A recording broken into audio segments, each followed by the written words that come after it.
All right, welcome baseball fans to another elimination video. Today it's eliminating the St. Louis Cardinals. They play in a tough division, the National League North.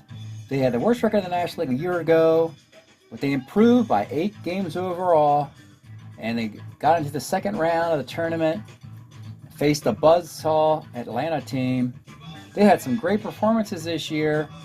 Looking at the numbers here, Cardinals hit 281. Great offense. The 4 guys playing out of their mind at the top. McBride hitting 413. Brock stealing 25 bases. Would have in a 162 game season. Sure, he could have stolen 118 possibly at that clip. Ted Simmons, Reggie Smith, those switch hitters in the middle of that lineup, producing Simmons 13 doubles for a catcher in only 37 games. My goodness. Even Tommy Harper struggled mightily at the bottom there, 182, but he still stole 14 bases. That tandem of base stealing really helped this offense. The struggles for the Cardinals was in the pitching, the starting pitching. Bob Forrest just did not click enough at the top in 80 innings with a 5.38 ERA. And then Bob Gibson also struggled. The nice card, his last good card is 73 with a 4.26 ERA. Curtis was all right, the best of those guys. The shining star, of course, is Al Hrabowski, who went to the All-Star game. 5 saves, 4 wins. Often came in when the game was tied, let alone with a lead. And he pitched to an 0.87 ERA and a coincidental 0.87 WHIP. That's not a mistake. It's just that's the way the math worked out with the same ERA and WHIP percentages accordingly. Kind of a neat little coincidence there. Let's take a look at the Cardinals team because they're an interesting team in this decade. They made some trades, of course, to get guys from the Red Sox, namely Reggie Smith and Curtis, and their cards are up. Let's look at the players whose cards are up. So the big name, of course, is Reggie Smith. Curtis, and of course, Bob Gibson's card is going to be up. Okay. Let's see where they're going to build with. Should be a nice split, 7 and 5, I'm guessing. And that's kind of what you want. That's the optimal split, 7 and 5. That means you're not chasing, hitting, or pitching in the draft. So, we have the great Ted Simmons card. Great start there. Torrey could become a trade chip. He's still a Cardinal in 74, but you want to get Keith Hernandez on your team, so he could be offered in a trade. This is a nice Mike Tyson card. Now, he's still with the Cardinals. With all those triples on his card, that can be quite a weapon. Kenny Reitz is a 1 at third. Sizemore sort of out of luck with a position. A redundant defense of 2, when you already have Tyson as a 2. Doesn't play shortstop very well. Still a Cardinal. Utility player, you could move him. And you're bringing Brock back to try the 118 stolen bases again. And you're bringing back McBride, another all-star. So, yeah, that's a great start of who they're bringing back. All you got to do is put in the best Reggie Smith card you can find. The pitching staff, Forrest struggled. We hope he comes out of the slump because this is a really nice card for him. I don't think he's going to have a better one. It's a nice card, so bad luck. They got this free agent, Jackie Brown. Decent card, 74, was a Texas Ranger. Actually, the Rangers might come calling for this card. On a side note, the Rangers might also calling the Chicago Cubs for the Fergie Jenkins card. That's another story for another day. But you can see why the Rangers struggled, as 2 of their pitchers of 74 are missing. In the bullpen, the Mike Wallace card, if you're wondering why it's written like that, is because the card was not, it was lost. It wasn't in the card set, so I had to produce a replica card using a card of similar value based on stats, because I didn't want to have the Cardinals lose this quality pitcher. So we kept Wallace on the Cardinals with a replacement card that was comparable. Chuck Taylor, I think he's with the Expos, was with the Cardinals. And of course, the brilliant Al Hrabowski card of 75. So that's good. That's a good Cardinal team. The problem, of course, with the Cardinals, their division they play in. I say it like as a broken record.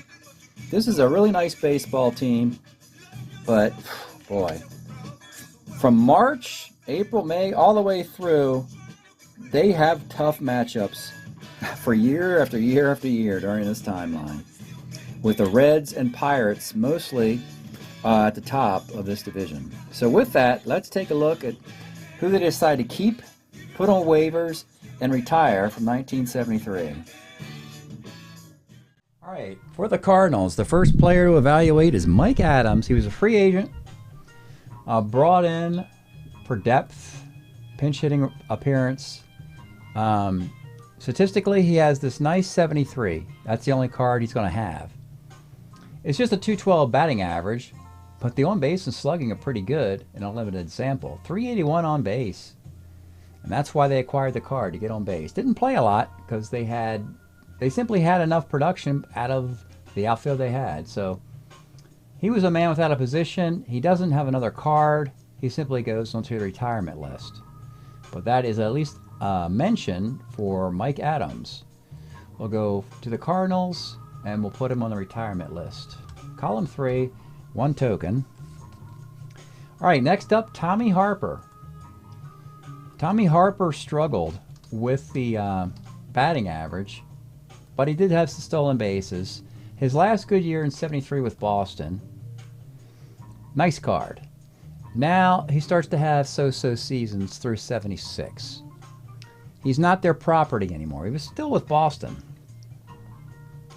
He's good enough to keep, of course, but you could also put him on waivers. So let's be conservative for now. Let's keep him. Understanding if we have better options, we'll certainly explore those. Right now, we're going to temporarily keep Tommy Harper. Next player, Jim Hart. Another guy, unfortunately, the way this flexibility was, these bench players just didn't play that much. They liked their starting 9. And Jim Ray Hart, always a great bat, not particularly a good fielder. Had some great numbers in the early 60s. In 74, he doesn't play anymore. Enough, at least, to get a Strat-O-Matic card. Just 053. So we can retire Jim Hart. Goes out as a DH pinch hitter for the Cardinals. Moving right along, Mike Phillips. Phillips will play for the Cardinals a little bit longer. There's a lot of Phillips listed here, but he unfortunately is not one of the top ones. There he is. Through 83, just getting started really. Was a Met, a Cardinal, Giant. There he is. He's really with the Cardinals from 77 through 80. But we're evaluating this middle section here. Now this is a guy you don't need to have. He's a utility player. He can play for anybody. His 73 card was used as just a 240 hitter. We used it because he was a left-handed bat with power, even though he just had the 1 home run. He'll probably practically not have power again with these games played at home runs. Just not a lot of value here. They will have a Strat-O-Matic card in 74 with 301 plate appearances with the Giants. We could check that by going to Baseball Reference. Just confirming we have a card for Mike Phillips with the Giants, and we do. So he becomes a waivered player. You have to believe you can find the equivalent or him on waivers or an undrafted free agency. Next up, Reggie Smith will be a keeper. We know that. We'll look at the stats, though, to figure out which year it will be.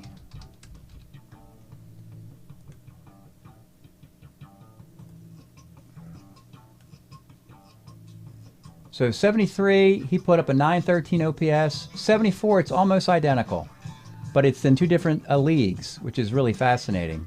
5.1 WAR with Boston, 5.5 with the Cardinals. Almost identical stats, 2 different leagues. And then the numbers are still great. For some reason, he struggled with the Cardinals early in 76, hitting 218. And therefore, they decided, the Dodgers said, hey, we'll take a chance. We'll get him. Oh, it worked out well for the Dodgers. Cardinals can't make that same mistake, you'd think. They should hold on to him. So they will here. He's one of their 5 keepers. Next up for the pitching is John Curtis. John Curtis will be here for a little bit longer. From 70 to 84. He's also with the Giants. Boston, Cardinals, Giants, and finishes with the Angels. Actually, it's interesting about this guy. I can recall nice cards for all these franchises that we used. The 73 Boston card's nice. We got the 75 Cardinal card. The Angel card of 83, I believe, is nice. Giants have a nice card for him in 78. So it's really nice how he had at least one good year. Long career for Curtis. Doesn't pitch on 3 days rest anymore, but still pitches okay enough for a left-handed starter, which are in demand. John Curtis will be kept for the Cardinals.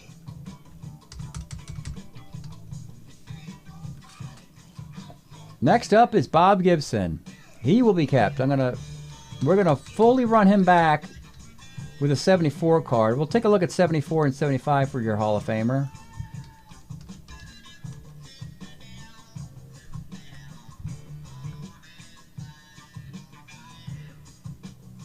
And in 73, he has a nice year, 2.77 ERA and a 1.10 WHIP.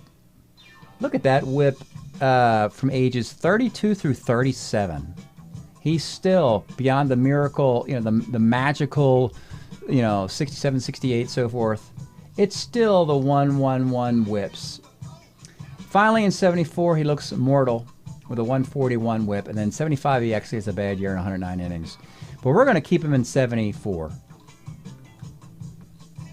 Which leaves the last guy, Frank Lindsay. And Frank Lindsay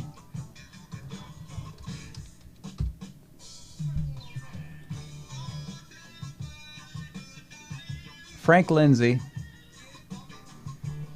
73, he had a performance from Milwaukee here. 74, he's not going to get a Strat card with just 24 and 2/3 innings.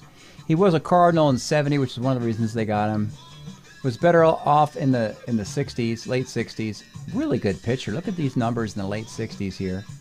As a reliever, full-time reliever. Nice little run in his mid-20s, in the late 60s. But his time has finally come to retire. And actually, when all is said and done, it's a pretty nice off-season for the Cardinals. We like their top 12. We like their 12 guys. And looks like Tommy Harper will be kept. They're going to keep that speed, for now at least. You could dangle him in a trade. But for now, an outfield that includes Lou Brock, an outfield in DH that includes Lou Brock, Big McBride, Reggie Smith, and Tommy Harper. That's plenty of speed, production. Gibson, Curtis are coming back. Bob Force is coming back. Jackie Brown can actually pitch on 3 days rest since Curtis can't anymore. So you could be Force and Brown, unless you trade Jackie Brown to the Rangers. Yeah, I think they could get this thing going again next year. And again, it just comes down to the division. Can they sneak into the playoffs if the Reds or Pirates go into a slump? It can happen. The Pirates missed the playoffs last year, and the Cubs took their spot. It could happen. So with that, that'll be a wrap. Eliminating the St. Louis Cardinals. Thanks for checking this out, and we'll see you next time.